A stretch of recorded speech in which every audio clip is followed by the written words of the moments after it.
Hi, I'm Dr. Barry Duncan. Welcome to today's webinar. I'm going to talk about the nuances of the session rating scale. And of course, you can read all about the nuances in the new PCOMS integrated manual.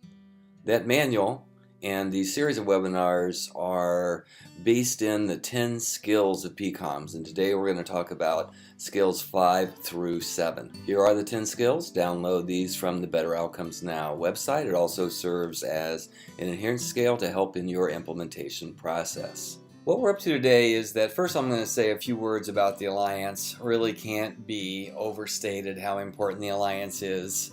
And I'm going to talk about how you got to be comfortable in your own skin to use the SRS to its fullest advantage. You got to really want the feedback and be comfortable asking for it. We're going to discuss client responses when they are over or under the cutoff on the SRS of 36. And we're going to talk about the SRS not so much about the scores and what they mean, but rather about how you use the SRS to build the Alliance. If you've been following me for a while, or as you know, this is my hallucinogenic figure based on meta-analysis of the factors that create the context for change, or the so-called common factors. You know, the big yellow ball there is the amount of variance attributable to client or life factors, but I want to talk about alliance effects. And you can see there that the alliance, according to meta-analysis, counts for about up to 50% of the variance of any treatment being administered. So think about that for a second. It's the most impact that we can have over outcome is to ensure that we have a positive alliance with our clients. Of course, here you can also see that there's quite a bit of overlap between alliance effects and therapist effects, which we will talk about as we move on here. Here's what the alliance is. You all know this, but let me review it. And that is that there are three components to it, and you know that all three of these components have to be there. There's a relational bond. This is the Rogerian relational variables that you know all about: empathy, authenticity, unconditional positive regard, the client's perception of those variables, and the more cognitive aspects, the agreement on the client's goals and the task of therapy, or in other words, how we're going to work toward the client's goals. All three of those things must be in alignment from the client's point of view to have a positive alliance. And just to remind you that it has 7 times the impact of model and technique. Your client's perception of the alliance with you has 7 times the impact of whatever model and technique that you use. And in fact, will be the defining reason of whether or not the model and technique are even helpful for them to begin with. And also, the alliance accounts for most of therapist differences. Remember I mentioned that therapist effects and alliance effects, there's a lot of overlap between the two. Well, that's because the alliance accounts for most of the differences among and between therapists. We found that it accounted for up to 50% of therapist differences. Some studies have shown that it's accounted for 98% of the differences among therapists. So whichever study is actually the most accurate, we can safely say that the alliance accounts for most of therapist differences. Simply stated, the therapists with the best results are those therapists that form stronger alliances across their caseloads. Surely you can't be serious. I am serious. And don't call me Shirley. Couldn't be more serious about this when you think about all the different studies that have found the relationship between a strong alliance and a good outcome. In fact, there's over 1,000 independent research findings. Doesn't matter what modality, doesn't matter what type of therapy, whether it's individual, couple, family, kid, group, it maintains that predictive nature across all those different modalities, orientations. Of course, the bad news is the clients tend not to tell us when we don't have good alliances, and of course that's why we use the SRS, which I'll get to shortly. And the alliance is even predictive when we control for early change, or in other words, a good alliance is just not an artifact of client changing. It has an impact on outcome in and of itself. One way to think about the alliance is that it's an overarching framework, and I like to say the alliance is the soul of all change. And it deserves far more respect. It transcends any behavior of a therapist, and it's a property of everything you do, from scheduling an appointment to intervening to whatever you happen to do. There's always that alliance framework around it. The purpose of the alliance is to engage the client in the work. If it doesn't fulfill that purpose, you probably don't have a good alliance, and clients aren't going to benefit from the service. But the thing about the alliance is it's not given to us. We have to earn it with each and every client, with each and every person, with all the diversity of clients we see. The task is still the same: to engage the client in the therapeutic work, to engage them in a process that may be helpful for them. So it's quite a daunting task. But it is our craft, and I think that practice elevates it to art after a while if you tend to look at it as the overarching framework. The quickest way to improve your outcomes also is to prevent dropout. People drop out for two reasons. One is that they don't think therapy is going to be helpful to them. They are not seeing any change, and they say, why bother? Should I come here? That's why we monitor outcome. But they also don't come back because they don't like us or they don't like the therapy that we're providing. When we measure the alliance, we can prevent this process from happening, or the client dropping out because somehow we're not fitting what they're looking for, because we ask those questions directly and try to get at the root of that situation as quickly as possible. Here is the session rating scale. You know all about it. It's 4 visual analog scales, with the responses on the left meaning that things aren't going so well, and the responses on the right meaning that things are going very well. And each of those variables there that you see on the SRS are components of the alliance. It hits the 3 big ones and also adds an overall one, something missing in the session today versus the session was just right for me. So it's a way to get at all those different aspects of the alliance that we've already talked about. If you're interested in how these individual items got constructed and how that relates to the rest of the alliance research, you might want to look at On Becoming a Better Therapist. And of course, the cutoff on the SRS is 36. Now that seems really, really high, because it is really, really high. I mean, you think of 36 out of 40 being the cutoff. But all alliance measures are like this. Clients tend to score these measures high. And I want to dissuade you from the idea that clients are doing that to please us, or for social desirability, or because we're in the room with them, because none of those explanations really hold any water. And if you want to read a study about that, a study that Jeff Reese and others did is on the website, that pretty definitively shows that demand characteristics and social desirability do not account for the high scores on the SRS. Traditionally, people told us with their feet.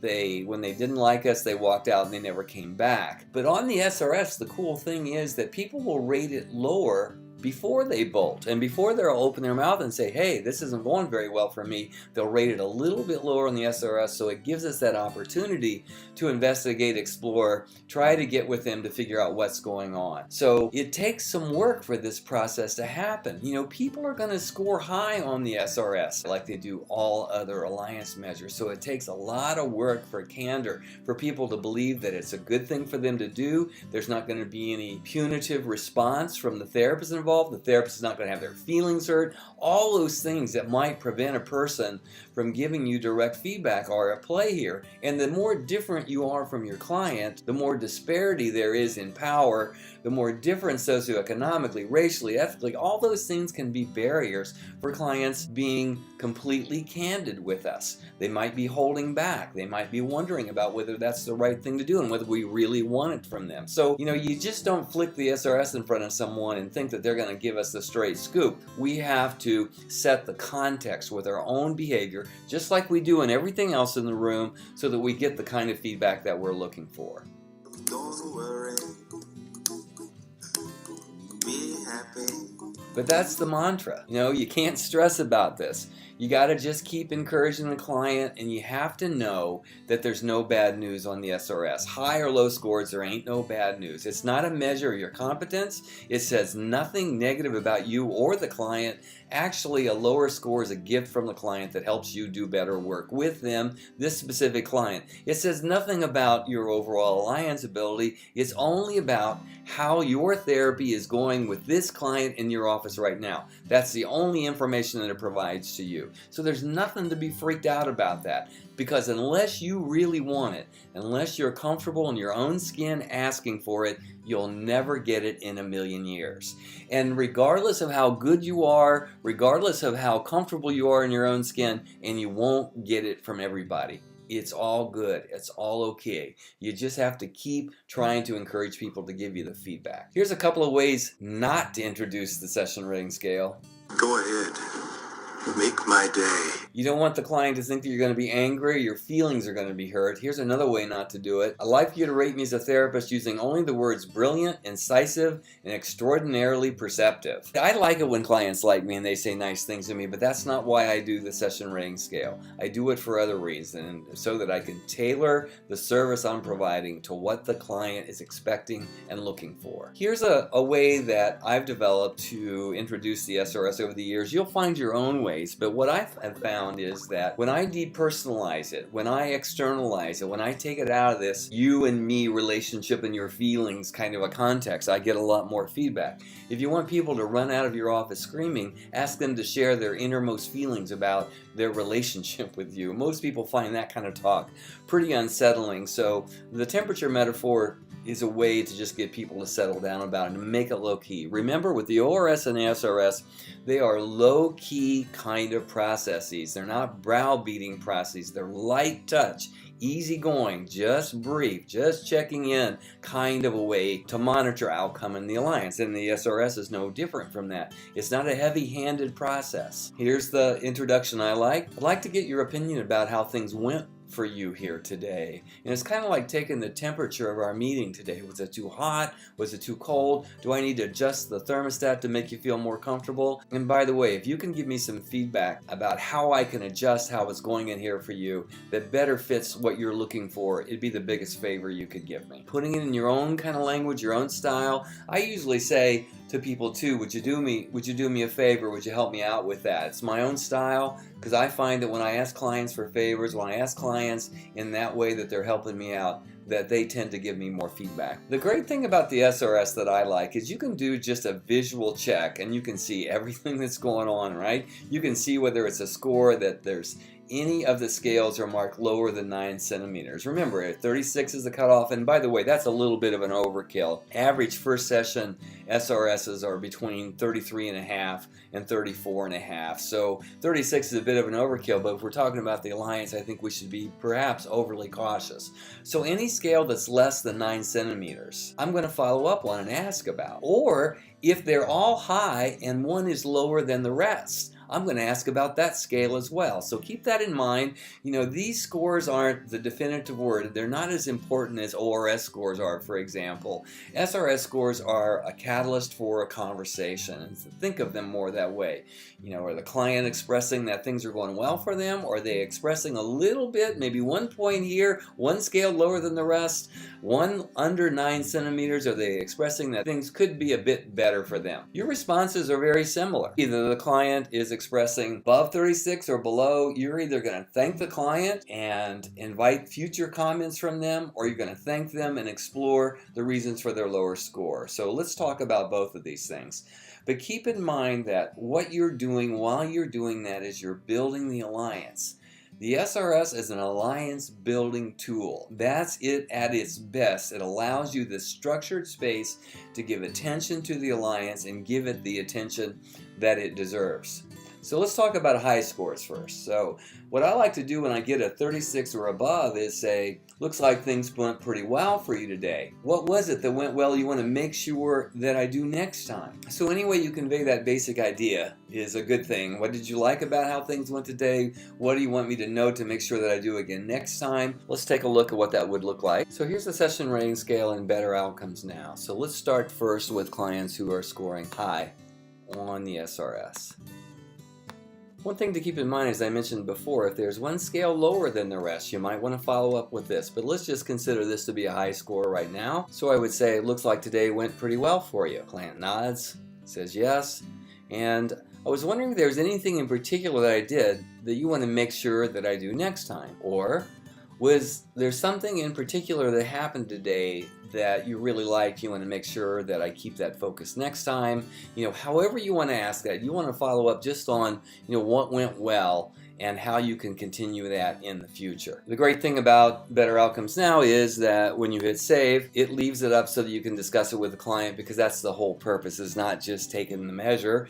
not just flicking the form. The idea is to discuss this. So let's say though that this was all good and this one was a little lower than the rest. So in this particular instance, there is obviously one scale lower than the rest, and that actually even puts it lower than 36, and this is also more than 1 centimeter to the left. It kind of sends off all the kinds of information that would have you follow up on this. It would say, looks like that it could have gone a little bit better for you today, specifically around the goals and topics. Was there something that I didn't ask that I should have? Is there something we should have talked about more that we didn't? Is there something about the goals we haven't identified yet, or a different goal? Help me understand that. Now, I wouldn't necessarily have stacked the questions that way, but nevertheless, I want to make sure that I explore all that is available at that point in time. Remember, don't worry if clients are vague or not specific. Just keep encouraging. It's okay. What you want to convey to people is that they've given you some feedback. You're not freaking out about it. What you're trying to do is explore what you can do differently to make it better for them, given this information. If you get vague or non-specific or I don't know, it's all good. It's all good. Graceful acceptance is what it's all about. Just to recap what I was talking about on when clients score below 36 or less than 9 CMs, or one is lower than the rest, clients will say a lot of things that aren't necessarily specific. I mean, when clients say specific things, that's, really great, but nevertheless, it may not come across that way. So you just want to follow up on that. Is there anything else I could have done or should have done? Is there a question or topic that we didn't talk about that we should? You just want to give some exploration. Really, what you're conveying to the client is that I'm interested in your opinion. I'm willing to change if you will give me the feedback about change, and I'm open to any concerns, questions, or suggestions that you have in here. Those are the things that you're conveying. Those are the things that will help you build the alliance, and the SRS is just a vehicle to help you do that. Whether responses happen, I mean, people are different, and that's one thing that is great about our job. You never see anybody that's exactly the same way twice. People are going to bring up all kinds of idiosyncratic aspects. People will use time as an explanation for a lower score. I don't know if I trust this enough yet. It's all good. Just keep repeating that mantra. Don't worry, be happy. It's all good. And you say, well, that's great. Thanks a lot for the feedback. So if your trust develops and builds over time, we're likely to see the ratings on the SRS increase. Yeah, that's right, Barry. Okay. And then is there any way that you think that I can make that process go more quickly? Is there something I can do to help you develop trust more quickly? Just kind of exploring. Again, you're giving feedback. You're giving the feedback that you're willing to change and do whatever you can do to help the trust issue develop more quickly. Some clients will say, I don't know. Again, it's all good. Don't worry about that. Just try to explore a bit. They may say nobody's perfect. They may rate you low and never say why. They may rate you high all the way. All kinds of different things can happen. But if you just know that what you're using the SRS for is a vehicle to try to get alliance feedback, a vehicle to convey to clients that their viewpoint is important and you're flexible enough to change, then you're getting the maximum you can get out of the SRS. It's one of the few things in life that you'll get points for trying. And of course, it's all about graceful acceptance, and that's what you are conveying to clients. Lower scores are really great things and should be celebrated, because what does it mean? It means the client trusts that you won't have a punitive response, that there won't be any defensiveness on your part. They really trust that you have a collaborative relationship, that it truly is a partnership where you're open to feedback. So lower scores are a great thing. In fact, clients who give lower scores, who are willing to say negative things to their therapist, have a higher probability of improving in therapy. So see it as a great thing, not as a thing that you need to be nervous about. Because if they're comfortable enough to express something isn't right, it means that you are doing something right. When the alliance is in trouble, here's what you're facing, right? Your chances for a positive outcome are almost non-existent. Keeping a person in a therapy when the alliance isn't good is not a very likely event. And if they stay in therapy when the alliance isn't good, their change is a very unlikely event. So you want to stay out of this circumstance. As tenacious as this little girl is, I don't think that she stands a snowball's chance in Jensen Beach of making this situation turn around. You got to keep in mind, and you got to remember, the Alliance is the soul of change. Alliance feedback enables a fit between clients' expectation, preferences, and the services that you're providing. And the SRS applies the over 1,000 studies showing the relationship of the Alliance to positive outcomes. You want to get to the point, mister. Now what is it? What are you trying to tell us? Two things. The Alliance is the best friend we have in the therapy room, and don't leave it to chance. And don't forget about those 250 free resources at www.betteroutcomesnow.com. And if you're there, check out the new PCOMS manual, your all-in-one resource for PCOMS.